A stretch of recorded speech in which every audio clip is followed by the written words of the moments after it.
Please turn with me to the book of Jonah. Last Lord's Day evening we looked at verse 17 of chapter 1 and verse 10 of chapter 2, as the Lord Jesus called this the sign of the prophet Jonah, the resurrection of our Lord Jesus Christ, which in turn is a sign to us of God's promise of saving grace to those who put their trust in him. So that was chapter 1 verse 17, chapter 2 verse 10, and this evening we're going to look at the verses in the middle that run in chapter 2, verses 1 to 9, which are more or less Jonah's autobiographical account of his time when he was in the ocean and in the belly of that great fish. Now again, we have to say this because it needs to be repeated, that this is a literal physical experience that Jonah went through. He was in the depths of the sea, the belly of the fish. All of this is very vividly described in the verses that are before us this evening. So it was a literal physical experience, but more than that, it was a very profound spiritual experience. The whole thing was sent by God to restore Jonah back to himself. Jonah in chapter 1 is running from God. Jonah in chapter 2 is running to God. And that's the whole purpose of these events that are described in this chapter. This chapter describes, in Jonah's own words, his affliction. You see that there in verse 2. I cried by reason of mine affliction, this whole experience that he was enduring. So we'll look at Jonah's affliction, the experience that he had, and then we'll look at Jonah's prayer in affliction, and then finally we'll look at God's answer to Jonah's prayer. So Jonah's affliction, Jonah's prayer in affliction, and God's answer to Jonah's prayer. Affliction, the kind of experience that Jonah was going through. Hard times, difficult times, very deep and troublesome experiences. Affliction, where everything seems to weigh down upon you, and you know it and you feel it, and it's not pleasant. And this affliction for Jonah was sent by God. There's no other explanation for it. This is something that God did. God orchestrated things that Jonah might be discovered with his sin and his guilt before the mariners that were in the ship. It was God that really ordered the throwing over into the sea of Jonah. It was God that had caused the storm. It was God that stilled the storm as soon as Jonah was thrown into the sea. And it was God that prepared that great fish for Jonah to be swallowed up. This was God's doing. God sent affliction. Now, God sends affliction to every one of his people in different ways, in different times, for different reasons, and in different circumstances. And that's why we read in Hebrews chapter 12, one of the great, not the only reason for afflictions, but one of the great purposes of afflictions is that God sends them in order that we might be brought nearer to himself. That if we're straying, we're sinning, we're wandering, we're backsliding, God sends circumstances. If we're not listening to his word, God may send circumstances that bring us back to himself. That's what God was doing here with Jonah. And just a few comments about the afflictions that God may send us, and God does send us from time to time. When he does that, it's measured. It's not out of order, it's not too much, it's not too little, it's measured. The experience that he puts us through is measured according to the hardness of our hearts and in proportion to God's intents and God's purposes in making us to grow spiritually.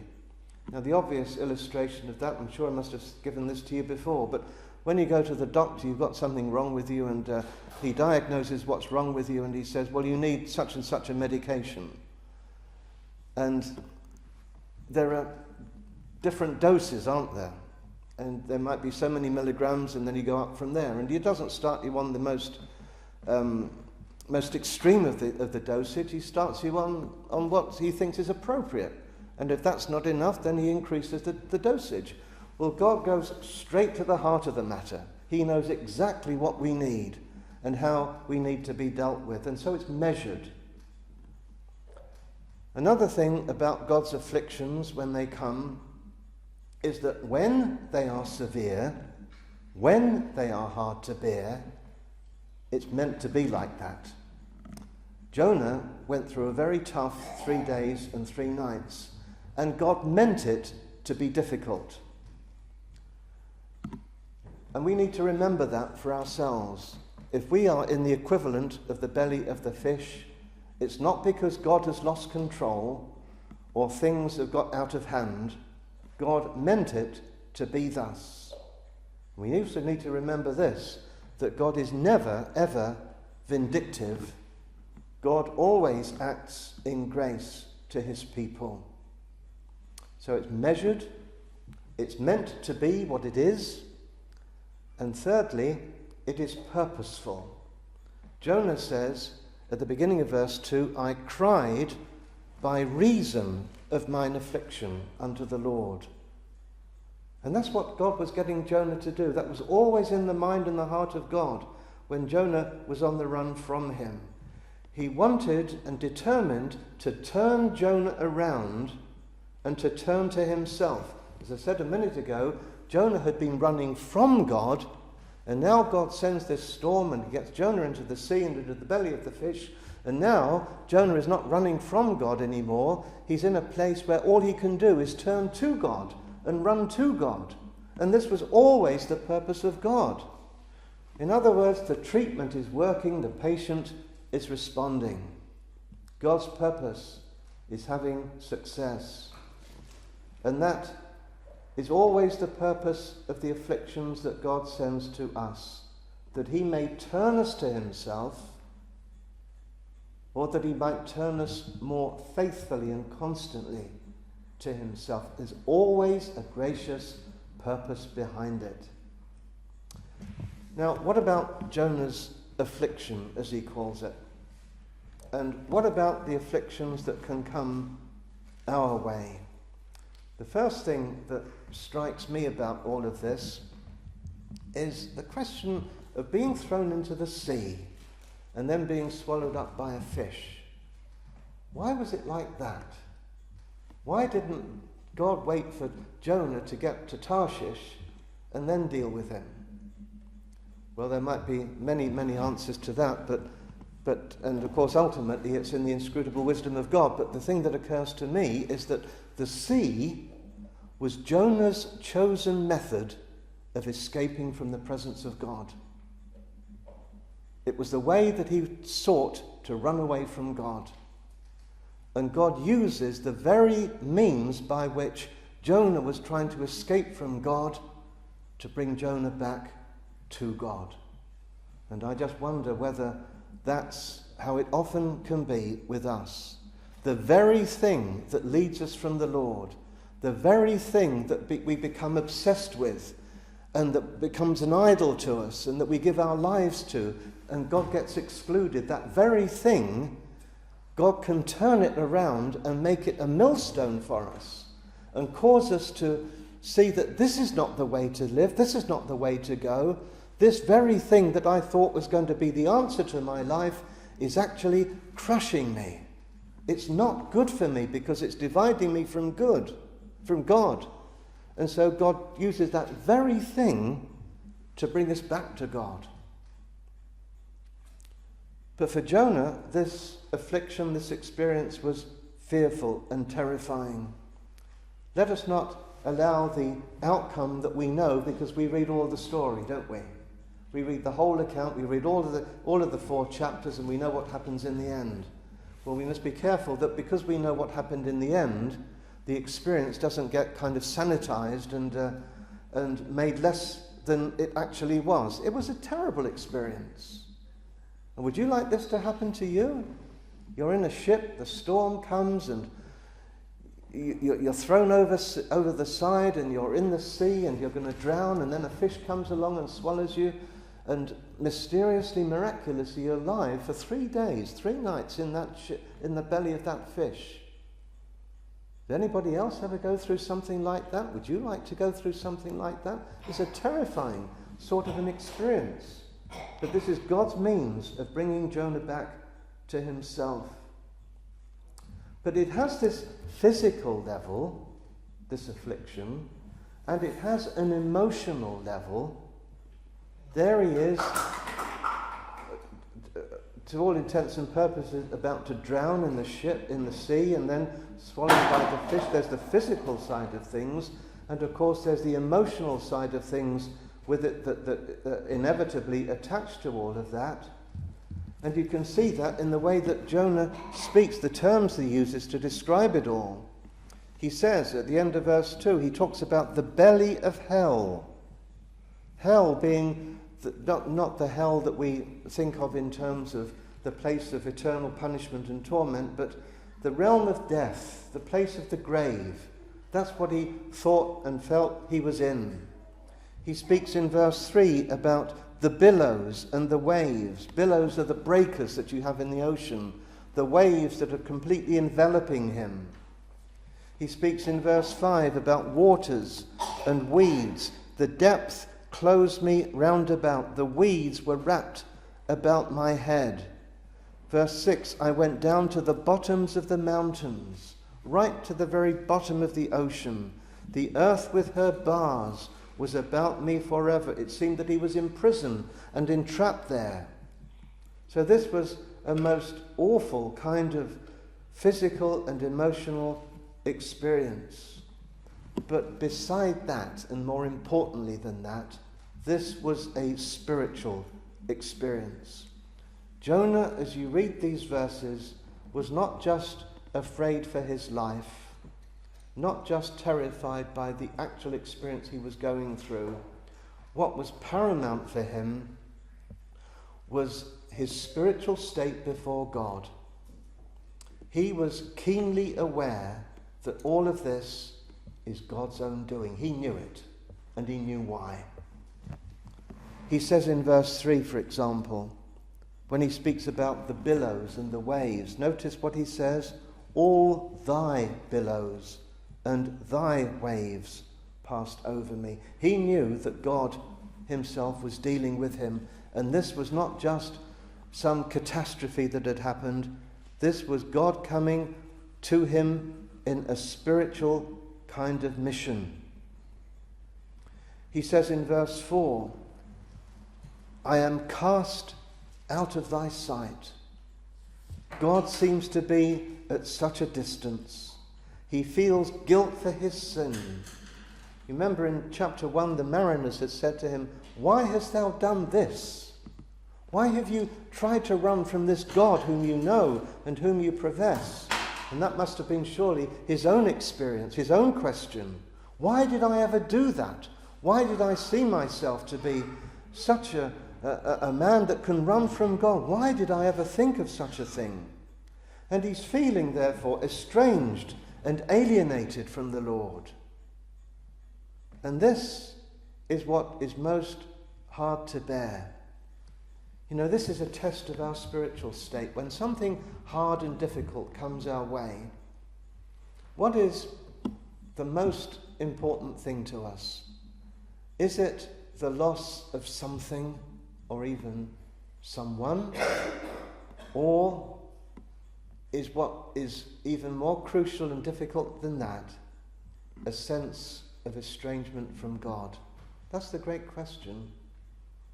That's the great issue. With Jonah, you can tell this is a spiritual man. He's backslidden greatly. But it's not just a question of will I live, will I die, but where am I with God? And where is God? I'm distant from him. I've sinned against him. And he's crying out for restoration unto God. And that's a way in which we can tell where we are spiritually when something comes against us.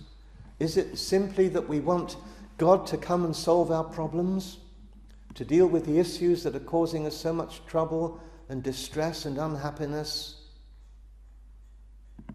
Or do we see these things coming from the hand of God because he wants us to know him, and we want to know him? We realize that we don't know him, and we need to know him, and our hearts can find no contentment and no peace until we find the Lord. When God deals with us and puts that in our hearts, it's a very, very precious thing. Well, Jonah's affliction then, and Jonah's prayer in affliction, just a number of things really that we can notice about Jonah's prayer. First of all, we can notice that he prayed passionately. He prayed passionately. Verse 2, he says, I cried by reason of mine affliction unto the Lord. I cried. And the word there has the idea of accosting someone. You know, you go up to someone and you grab them. I need to talk to you. I've got a message to bring to you. I've got something to ask you. And I'm not going to let you go until I've brought that message to you. This is the kind of passion and the attitude of Jonah when he's praying. And it's certainly true that in affliction, in times of trouble, we pray with an unusual intensity. You know, we can go through the motions of prayer, and it's not, in a sense, it's not less prayer for that, but we know what we should be praying about, we know what we should be saying, the kind of things that should be in our prayers, the requests that we make. But when everything's all right, and there's no perceived need, and there's no trouble anywhere, it can all become very mechanical and detached. Oh, but you wait until something goes wrong, and then prayer is altogether different. Oh, we must see the Lord. It's like this accosting God, as it were, and coming into his presence, and with a determination and with a real desire to know that we're with him and to be sure that he's hearing us. So Jonah prayed passionately. Jonah also prayed spiritually. As I've mentioned this in a way already, but he prayed out of a spiritual experience. His prayer is more than get me out of the sea, get me out of the belly of this fish, bring all this to an end. He prayed spiritually. I am cast out of thy sight, he says in verse 4. That's what he's concerned about. He's distant from the Lord. He's in the depths of the sea. He's in the depths of despair because he cannot sense the nearness of God. Perhaps, you know, this man was a prophet. He'd been used of the Lord in untold ways, and maybe his mind goes back to those days when he was obedient, days when he knew the Lord's blessing, when God was near to him. And thinking back to those days and then coming back to where he is, it makes the pain of these days all the more. If you've known the Lord once, you don't want to lose that. If you've been in the presence of God, you don't want to lose that. And when things are very different, you can tell the difference, and you want a recovery of how things have been in former days. He longed for God. Verse 4, I said, I am cast out of thy sight, yet I will look again to thy holy temple. We are never more conscious of needing God than in times of affliction, and our prayers are never more fervent than in times of affliction. Look at verse 7. When my soul fainted within me, I remembered the Lord, and my prayer came in unto thee, into thine holy temple. They that observe lying vanities forsake their own mercy. lying vanities, the empty deceptions of life in the world. They that observe these things, that follow these things, that live for these things, forsake their own mercy. There is mercy to be had from God, but people who live for the world and find pleasures in just the things of the world to the exclusion of God are observing lying vanities, and they lose the Lord because of it. Well, Jonah now realizes that's exactly what he's been doing. He's been observing lying vanities. He's thinking that it would be better to run from God and do what he wanted to do rather than to do what God wanted him to do. In other words, life in the world is better Jonah's way than life in the world God's way. And now he's been made to think again. You know, I think we can all understand what I mean by this, that when we're in real affliction and when we're troubled by the events of life, and when we are really seeking after God, perhaps as never before, that's all that matters. Everything that the world promised and offered, and everything that used to captivate us, doesn't mean anything anymore. It's empty. It is a vanity. Because nothing matters now but God. Being right with God. God hearing my prayers. God granting me the knowledge of his presence. God granting me his blessing. That's what matters. The world is just lying vanities. Empty place. When we crave for those things of the world, we are forsaking the mercy that we may need and that by God's grace we may have. Third thing about Jonah's prayer is that he prayed believingly. Verse 4 and at the end. Yet I will look again toward thy holy temple. That could have reference to him as he prayed. He was looking again to the holy temple of God where God is. Even though God seemed to be all against him by what had been going on, even so he's looking unto God. He's believing that God would be there and be hearing his prayer. And it can also mean this, that he's looking forward to the time when he's back in the presence of God. I will look again to thy holy temple. I'll be there again. God will rescue me from this. God will receive me unto himself. And there'll be the time when with all the people of God, I will be there in the holy temple of God in Jerusalem. He's believing then in that the Lord will hear and answer his prayer. And in verse 7, when my soul fainted within me, I remembered the Lord. Well, what possible use would that be if he didn't remember that the Lord was gracious and merciful and faithful? That's what he's telling himself. I'm in this terrible state, and because I've done a terrible thing, I've forsaken God, and I've lived for the world, I've lived for myself, I've been proud and foolish. Yet I will remember the Lord, what he's like, how gracious, how kind, how forgiving. I know that that's what he is like, and I will bring that to my mind, and I will fix that in my thoughts, and I will seek him and pray unto him. He prayed believing in the mercy and the grace of God. He says in verse 9, I will sacrifice unto thee with the voice of thanksgiving. I will pay that I have vowed. Now, you know what a vow is? A vow is a most solemn promise made to God. A most solemn promise made to God. Now maybe Jonah's thinking here about vows that he made earlier in his life as a servant of the Lord. The things that he promised that he would do for the Lord.